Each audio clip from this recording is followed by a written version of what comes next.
He was the most dangerous man in Seoul. Silent, lethal, untouchable. She was just the maid, invisible by choice, surviving on silence. But the moment he walked in and saw her dancing, smiling, spinning, unguarded, the walls he'd built around his world began to crack, and nothing in that mansion would ever be the same. Welcome to the channel. I'm so glad you've joined us for another powerful story.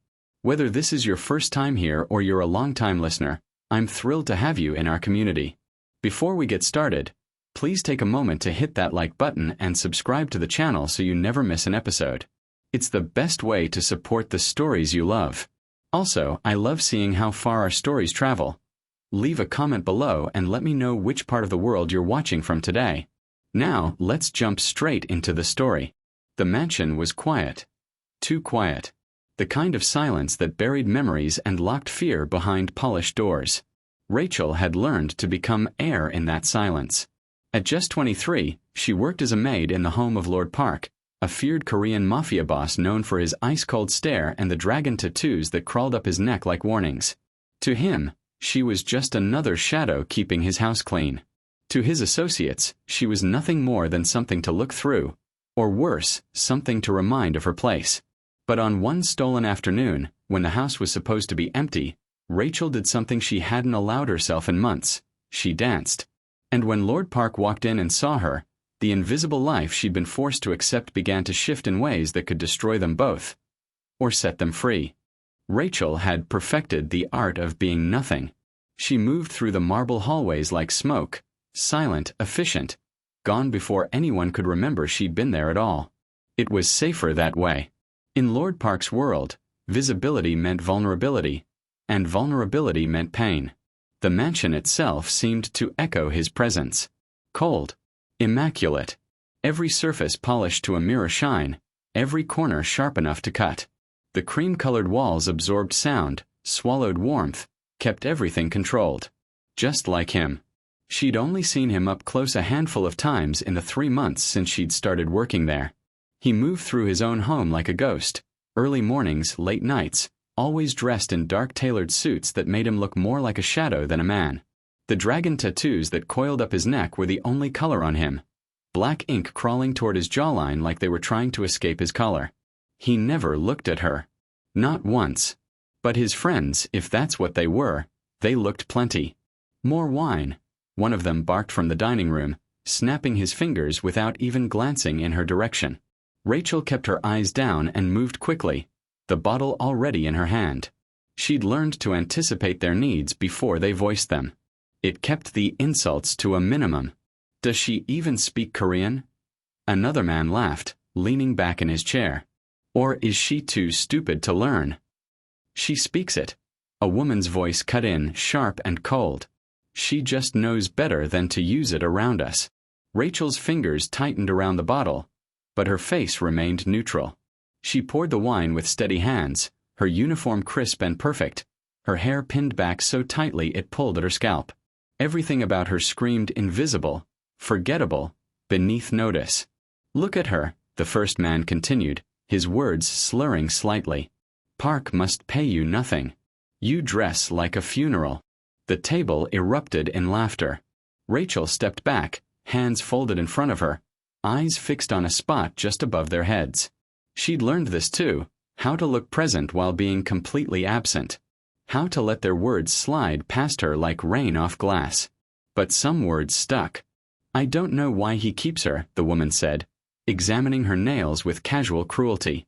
There are plenty of Korean girls who could do this job. Girls who actually belong here. Rachel's throat tightened, but she didn't move. Didn't react. Didn't give them the satisfaction. And then she felt it. That shift in the air that meant he'd entered the room.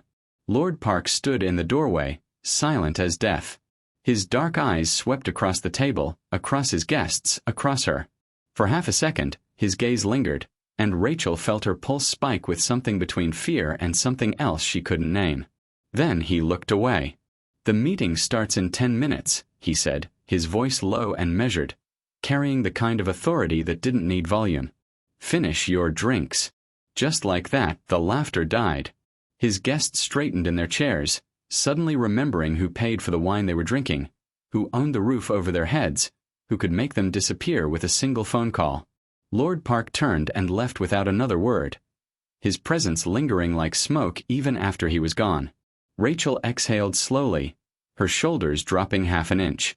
She collected the empty glasses with practiced efficiency, her movements automatic, her mind already retreating to that safe, quiet place where their words couldn't reach her. She was nothing. She was air. And in Lord Park's world, that was the only way to survive. But as she carried the tray back toward the kitchen, she didn't notice the way his shadow had paused just outside the doorway, listening, watching, remembering every word that had been said. The house exhaled when he left. Rachel felt it the moment the front door closed behind Lord Park and his entourage. The way the walls seemed to soften, the way the air grew lighter, less heavy with unspoken threats. She stood at the top of the staircase, watching through the tall windows as the convoy of black cars disappeared down the tree-lined driveway, swallowed by the morning mist. Silence settled over the mansion like a blanket. Real silence this time. Not the suffocating kind that pressed down on her shoulders and made her count her heartbeats. This was different. Open, breathable, hers. She descended the stairs slowly, her footsteps echoing against the marble in a way they never did when he was home. During the day, she moved like a whisper. But now, with the house empty, she could hear herself exist. The living room stretched before her, bathed in soft golden light from the floor-to-ceiling windows. Dust particles danced in the sunbeams, visible and unafraid. The cream-colored walls looked warmer somehow, less like a prison and more like a home that had forgotten how to be one. Rachel moved through the space with her cleaning supplies, but her movements were slower now, less mechanical. She ran her fingers along the back of the velvet sofa, felt the smoothness of the mahogany side table, noticed the way the light caught the crystal vase on the mantel and threw rainbows across the wall. When was the last time she'd noticed something beautiful? She couldn't remember. The past 3 months had been about survival. Keeping her head down, her mouth shut, her presence minimal. Every day was a carefully choreographed performance of invisibility, and she'd become so good at it that sometimes she forgot she was real at all. But here alone she could breathe. She could think. She could remember who she used to be, before everything fell apart. Before her parents died in that car accident. Before she dropped out of college to pay for a funeral she couldn't afford.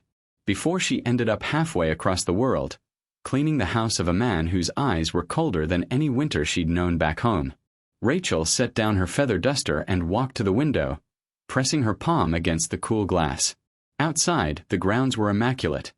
Perfectly manicured gardens, a fountain that never stopped flowing, trees that lined the property like sentries. Everything controlled. Everything in its place. Just like her. She closed her eyes and let the sunlight warm her face. For just a moment, she let herself imagine a different life. One where she wasn't afraid. One where she could laugh without checking to see who was listening. One where she was seen, really seen, as something more than furniture. But that wasn't her reality. Her reality was this mansion, these walls, this silence that was both a gift and a cage. Her reality was surviving until she could save enough money to figure out what came next. If anything came next. The grandfather clock in the hallway chimed once, pulling her back to the present. She had work to do. Lord Park's meeting would last hours. She knew his schedule better than her own. But that didn't mean she could waste time daydreaming like a girl who still had dreams to spare. She picked up her duster and moved toward the bookshelf, running it along the spines of books she knew he'd never read. Everything in this house was for show. The art on the walls. The imported furniture. Even her, probably, the charitable billionaire who employed the foreign girl with nowhere else to go. But as she worked, something shifted inside her chest. A restlessness. A hunger for something she couldn't name. The house was still. The light was golden. And for the first time in months, Rachel felt something dangerous stir beneath her carefully constructed armor. The desire to be more than air. The desire to be alive. If you felt that moment of freedom, show some love with a like. Subscribe to see what happens when Lord Park returns. And tell me where you're watching from. The afternoon light poured through the windows like honey. Rachel stood in her small room on the 3rd floor, staring at the dress hanging in the back of her closet. It was simple. a soft cream-colored sundress with delicate straps and a flowing skirt that brushed just above her knees. She'd bought it years ago, back when she was a different person. Back when she went to parties and laughed with friends and didn't measure her worth by how invisible she could be. She hadn't worn it since she arrived in Seoul. Her fingers traced the fabric, and something reckless bloomed in her chest. The house was empty. Lord Park wouldn't be back for hours. His associates were gone. The staff had the day off. It was just her and the silence and the golden light that made everything look softer, warmer possible. She changed quickly, her heart beating faster than it should. The dress slipped over her skin like a memory, and when she looked in the mirror, she barely recognized herself. Not the maid in the severe black uniform with her hair pulled back so tight it hurt. This was Rachel, the girl who used to dance in her dorm room, who used to believe the world had space for her joy. She left her room barefoot, the marble cool beneath her feet as she descended the stairs. The living room waited for her, bathed in that impossible afternoon light, and for once she didn't see Lord Park's cold perfection. She saw a stage. Her phone was in her pocket. She pulled it out, scrolling through her music until she found it. That old playlist from college, the one that used to make her feel fearless. The first notes filled the room, and something inside her cracked open. She started slow, just swaying with the music, letting it seep into her bones. Her hips moved, her shoulders relaxed, and then her feet were moving too, carrying her across the floor in steps she thought she'd forgotten. The feather duster sat abandoned on the side table, and she grabbed it on impulse, twirling it like a prop, laughing at the absurdity of it. When was the last time she'd laughed? The music swelled, and so did she.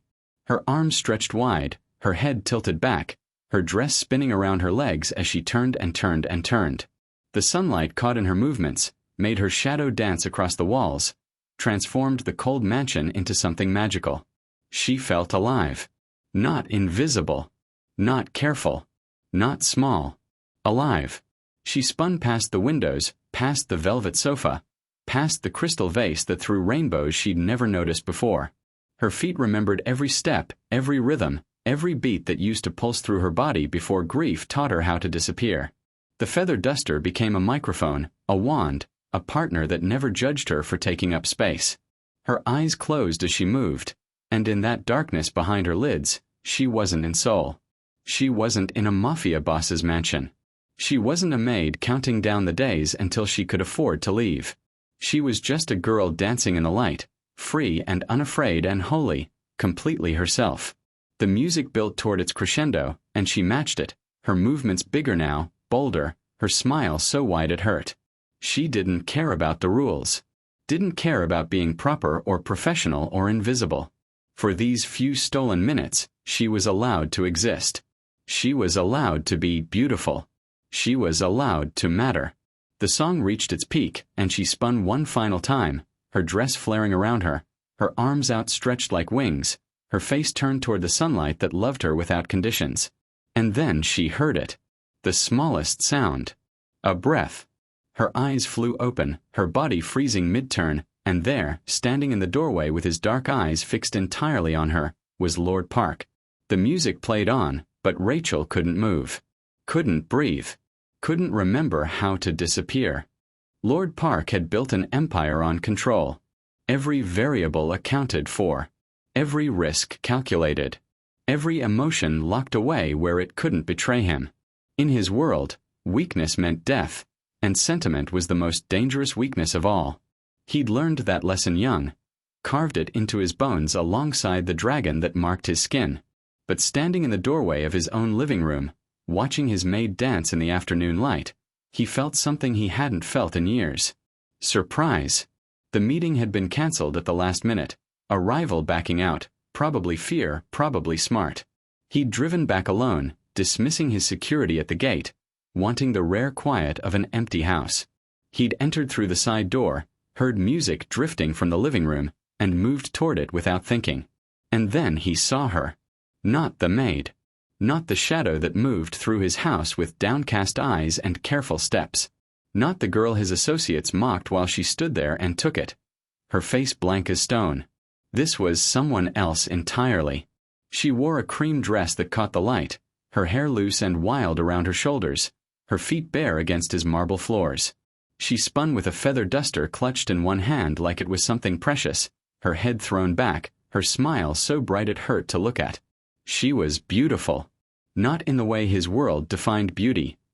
Polished, calculated, bought and paid for. This was something raw. Something real. Something that made his chest tighten in a way that had nothing to do with the tattoos wrapped around his ribs. He should have announced himself. Should have cleared his throat, said her name, reminded her of her place. That's what the Lord Park everyone knew would have done. Cold. Distant. Untouchable. But he didn't move. He watched her dance through shafts of golden light, watched her smile at nothing and everything, watched her exist in a way he'd forgotten was possible. There was a freedom in her movements that felt almost defiant, like she was claiming something that had been stolen from her, even if only for a moment. When had he last seen someone so unguarded? When had he last felt unguarded himself? The dragon on his neck felt heavier suddenly, a reminder of every choice that had led him here, every violent decision, every cold calculation, every person he'd become in order to survive. He'd built walls so high that nothing could reach him. Not joy, not pain, not the simple pleasure of dancing in the afternoon light. But she hadn't built those walls. Or maybe she had, and right now she was tearing them down with nothing but music and movement and a smile that suggested she still believed in something beyond survival. The song built toward its peak, and she spun one final time, her dress flaring around her legs, her arms stretched wide like she was embracing the whole world. The sunlight loved her, painted her in gold, made her look like something that didn't belong in his cold mansion. Something that shouldn't be hidden. Something that shouldn't be treated like air. And then her eyes opened. The moment she saw him, everything stopped. The music played on, but she froze mid-spin, her smile vanishing so fast it was like watching a light go out. Fear flooded her face, real fear, and something about that look punched through his chest in a way bullets never had. She thought he was angry. She thought she'd done something wrong. She was already disappearing behind those walls again, already becoming nothing, already apologizing with her eyes for the crime of being human in his presence.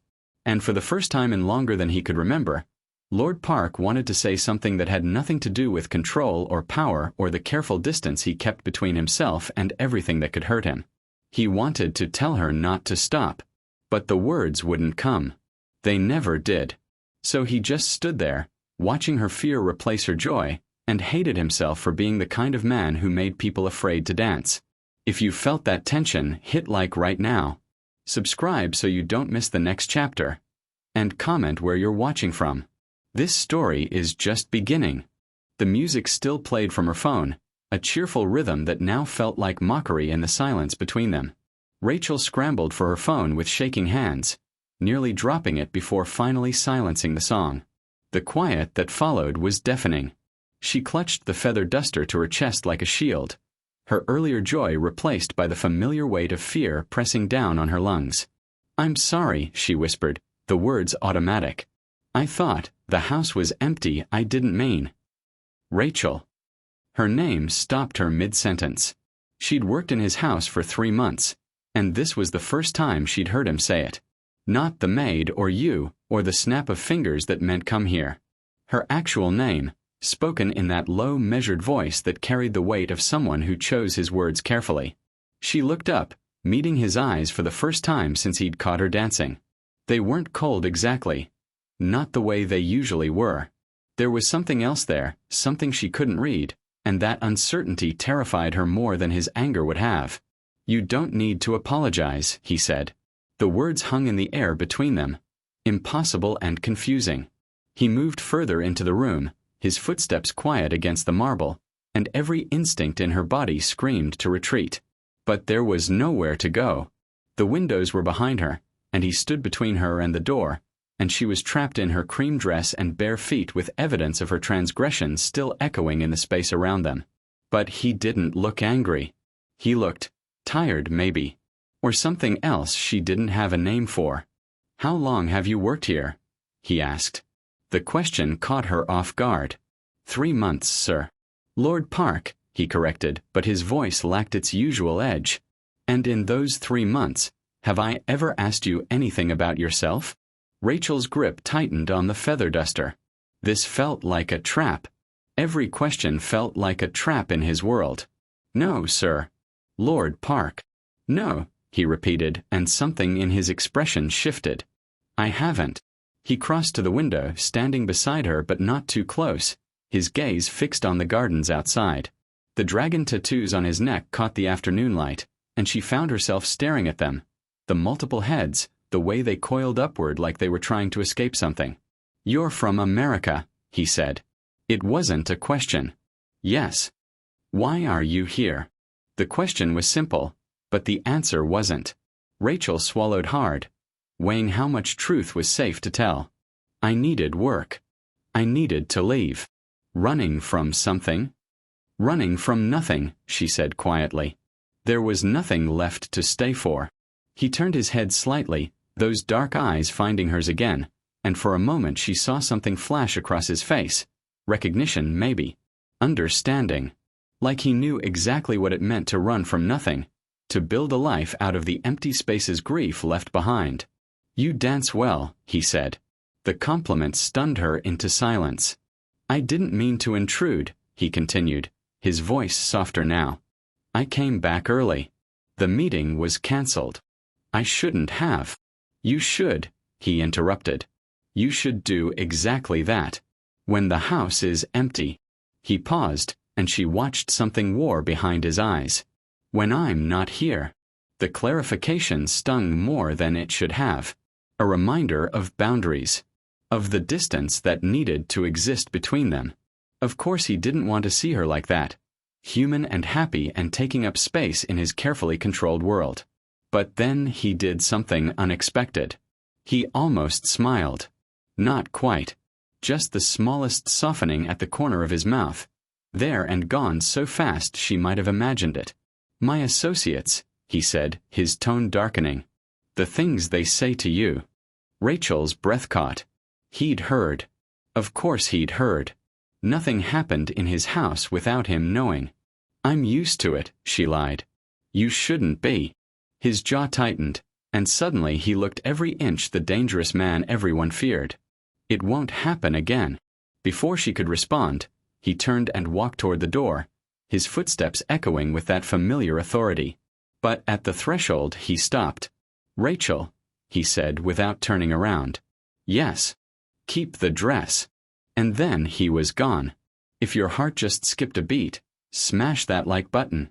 Subscribe because this connection is about to get dangerous. Tell me your country in the comments. The mansion's peace lasted exactly 4 days. Rachel heard them before she saw them. Loud voices echoing through the entrance hall, the kind of laughter that had sharp edges. Lord Park's associates had returned, bringing their cruelty with them like expensive cologne. She was in the dining room, setting the table for lunch, when they swept in like a storm. The same faces from before. The same sneers. But something felt different now, heavier, like the air before lightning strikes. Look who's still here, the woman said, her voice dripping with false sweetness. She wore a blood-red dress that probably cost more than Rachel made in a year. I thought surely Lord Park would have replaced you by now. Rachel kept her eyes down, arranging silverware with steady hands. Don't engage.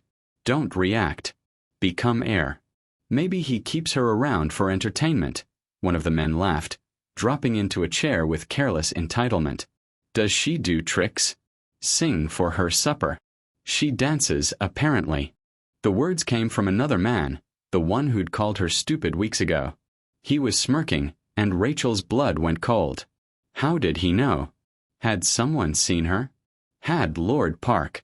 I heard from one of the security staff, he continued, leaning forward with malicious glee. Caught her prancing around the living room in some little dress when she thought no one was watching. Playing pretend in Lord Park's house like she belongs here. The table erupted in laughter. Rachel's hands trembled, but she forced them still. The plate she was holding felt impossibly heavy. She set it down carefully, willing herself invisible, wishing she could dissolve into the floor. Is it true? The woman asked, her voice saccharine poison. Were you playing dress-up in our absence? Pretending you're something more than the help?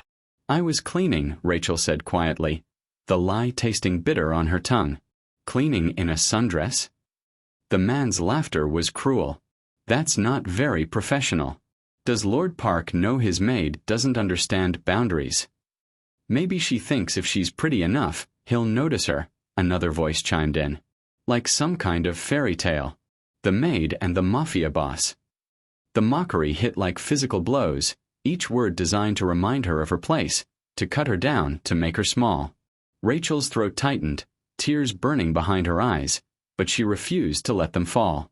She wouldn't give them that satisfaction. Pathetic, the woman said, examining her nails. Really, it's embarrassing. You're embarrassing yourself. That's enough. Lord Park's voice cut through the room like a blade. Rachel's head snapped up. He stood in the doorway, perfectly still, but there was something different about him now. Something lethal. The dragon on his neck seemed to pulse with its own dark energy, and his eyes, those cold, distant eyes, were blazing. The laughter died instantly. Park, the woman said, recovering first with a smile that didn't reach her eyes. We were just. I heard what you were doing. His voice was quiet, controlled, and somehow that made it more terrifying. In my house.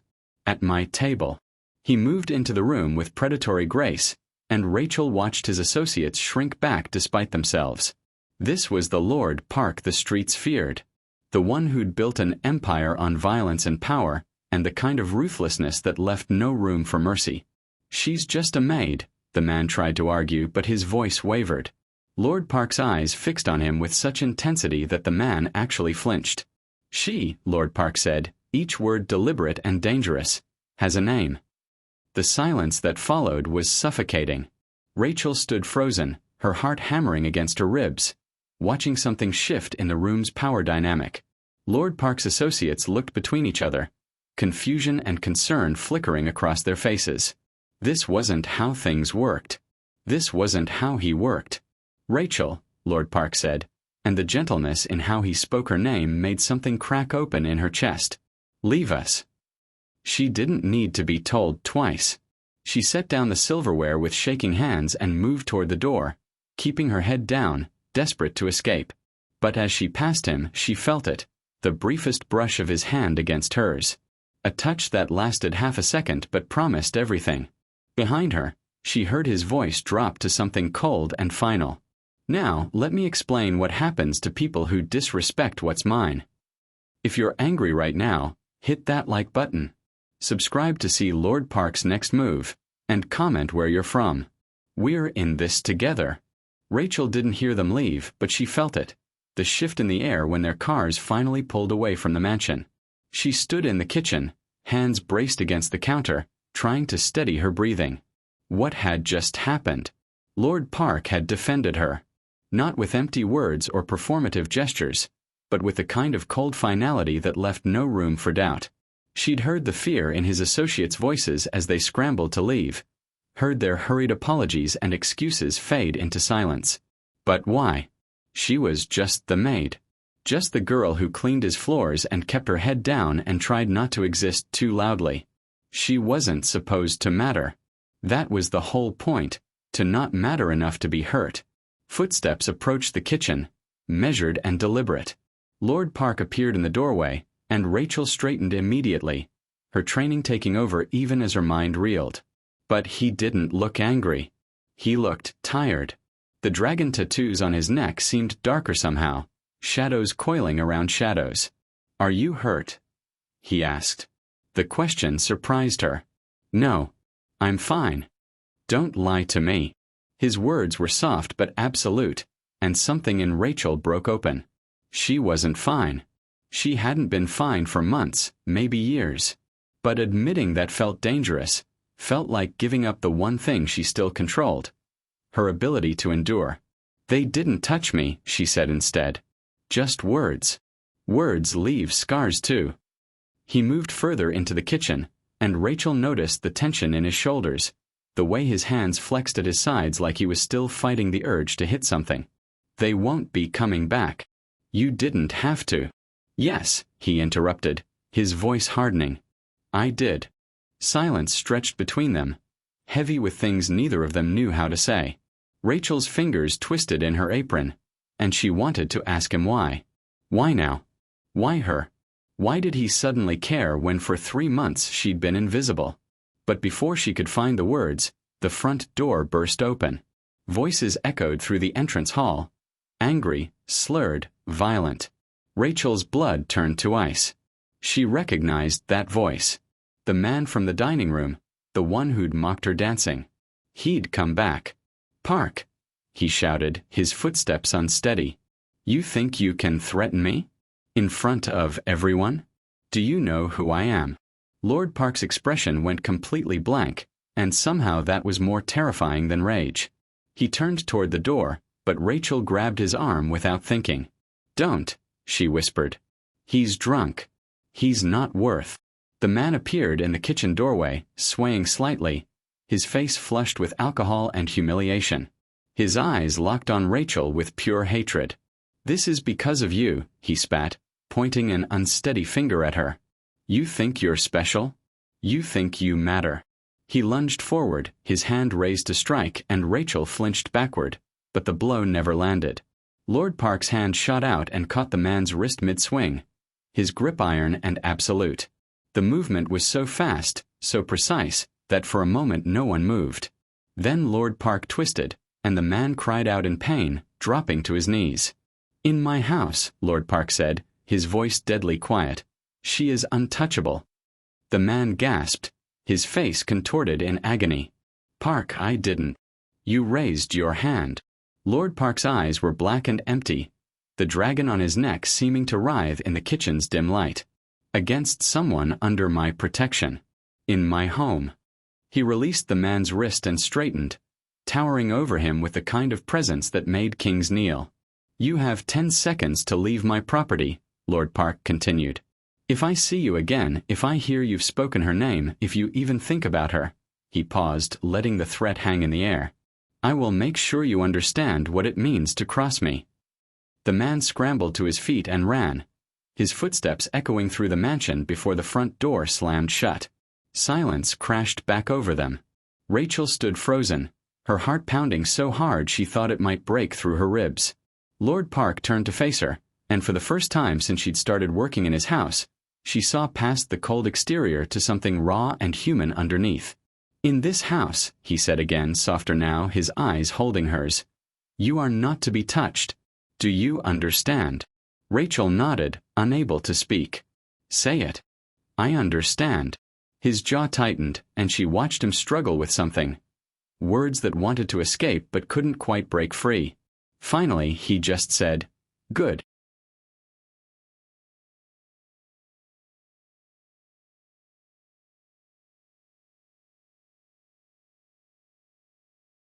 The mansion felt different after that day. Not warmer exactly. Lord Park's world would never be warm.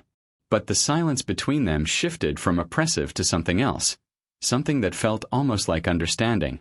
3 days passed before he spoke to her again beyond basic instructions. 3 days of Rachel moving through the house in her uniform, cleaning rooms that were already spotless, trying to make sense of what had happened. Trying to make sense of him.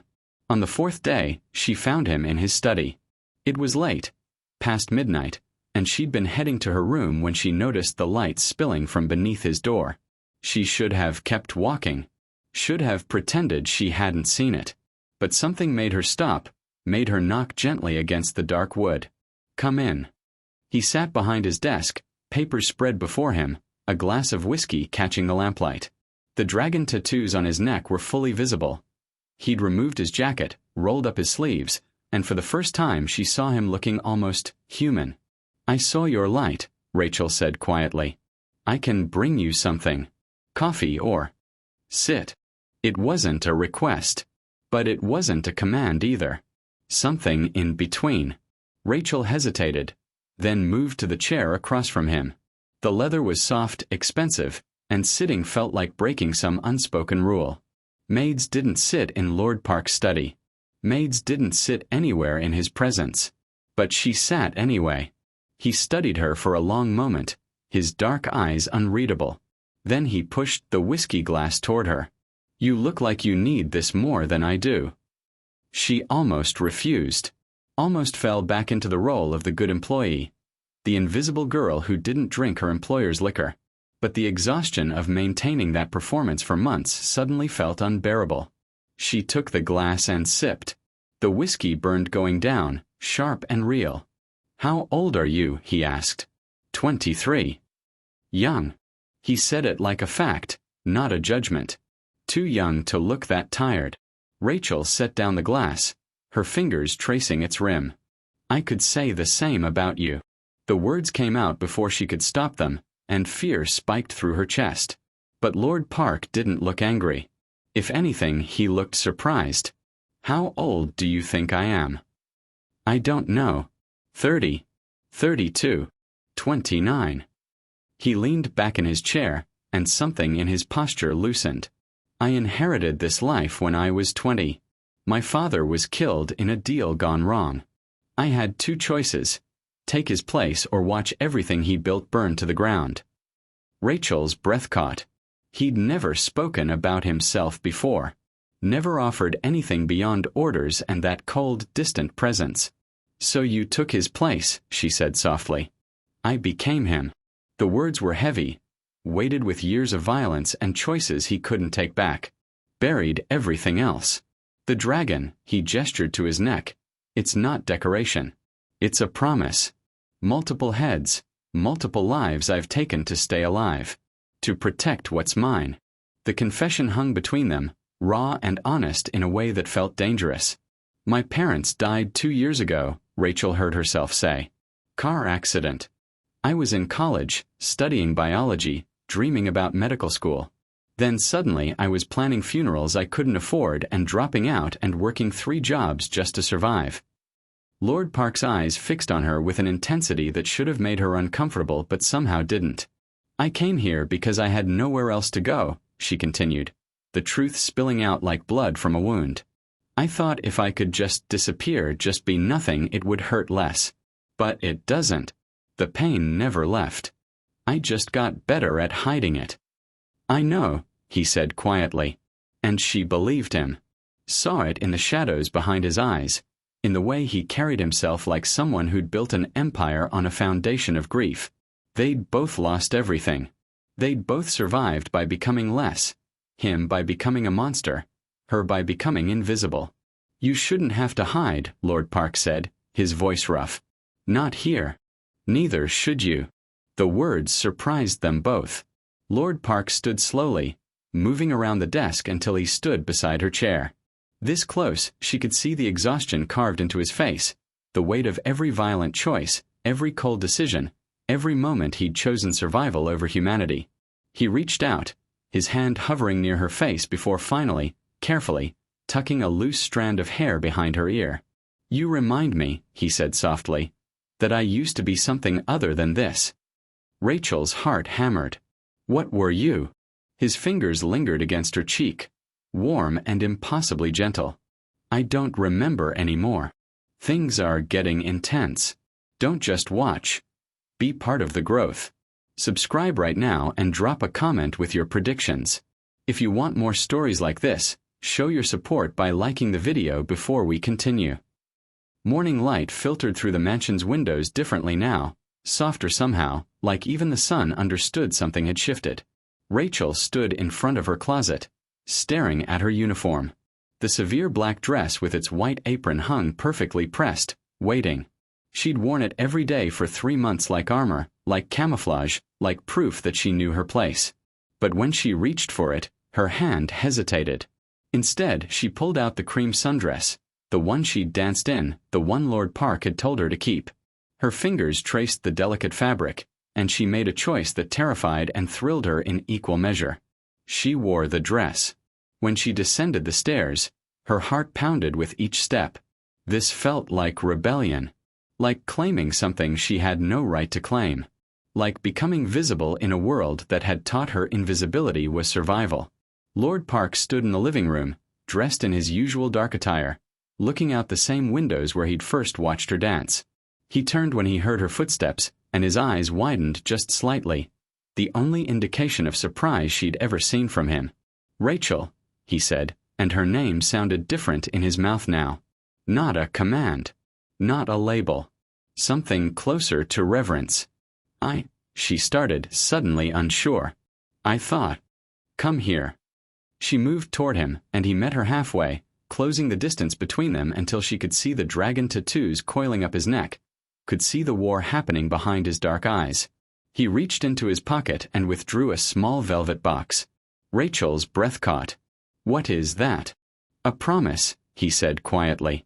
He opened the box to reveal a bracelet. Delicate gold with a small jade stone carved in the shape of a dragon. It was beautiful and expensive and completely inappropriate for a maid to accept from her employer. But she wasn't just a maid anymore, was she? In my world, Lord Park said, his voice low and measured. Protection is currency. Power is survival. But you, he paused, and she watched vulnerability flash across his face like lightning. You've made me remember there's supposed to be something more. He lifted the bracelet from the box, his hand steady despite the weight of what he was offering. This means you're under my protection. Permanently. No one touches you. No one speaks to you with anything less than respect. In this house, in this city, in this life, you are safe. Tears burned behind Rachel's eyes. I don't understand. Why me? I'm just... Don't. His voice sharpened. Don't call yourself just anything. You're the girl who survived losing everything and still found a way to dance. You're the one who looked at a monster and saw something worth saving. His jaw tightened. You're the only person in this mansion who's ever made me want to be something other than what I am. He fastened the bracelet around her wrist, his fingers lingering against her skin. This house has been a tomb for too long, he continued. Cold and empty and perfect. But you... His eyes met hers, and she saw everything he couldn't say written in their depths. You made it feel like it could be something else. Like I could be something else. What are we doing? Rachel whispered, her voice breaking. This can't. People like us don't. People like us. Lord Park's hand came up to cup her face, his thumb brushing away a tear she hadn't realized had fallen. People who built themselves from nothing. People who know what it means to survive.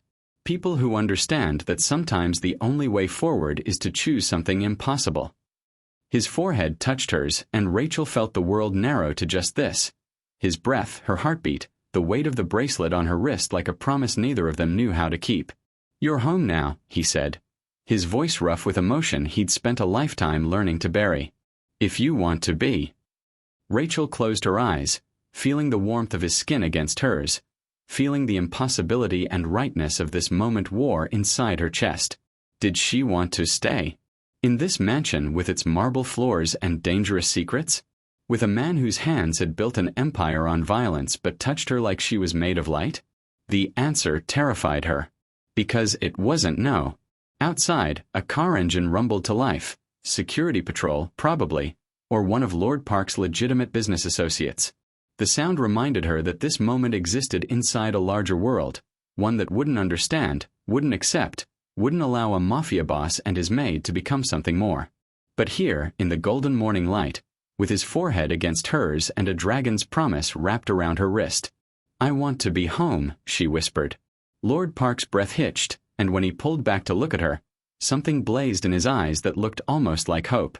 He leaned in, his lips hovering just above hers, close enough that she could feel the heat of him, the want, the years of loneliness that mirrored her own.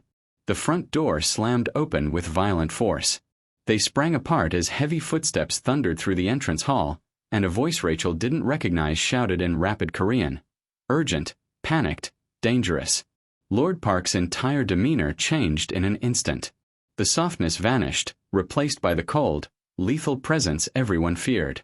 His hand moved to her waist, positioning himself between her and whatever threat had just entered his home. A man burst into the living room, blood staining his shirt, eyes wild with fear. They know, he gasped in Korean, then switched to English, his eyes flicking to Rachel. The Kim family knows. About her. And they're coming. The bracelet on Rachel's wrist suddenly felt heavy as chains. Lord Park's jaw clenched, the dragon on his neck seeming to pulse with dark promise, and when he looked at her, She saw a question in his eyes that demanded an answer she didn't have time to think through. Was she ready for the war that loving him would cost? You made it to the end because this story moved you. Now, don't just walk away.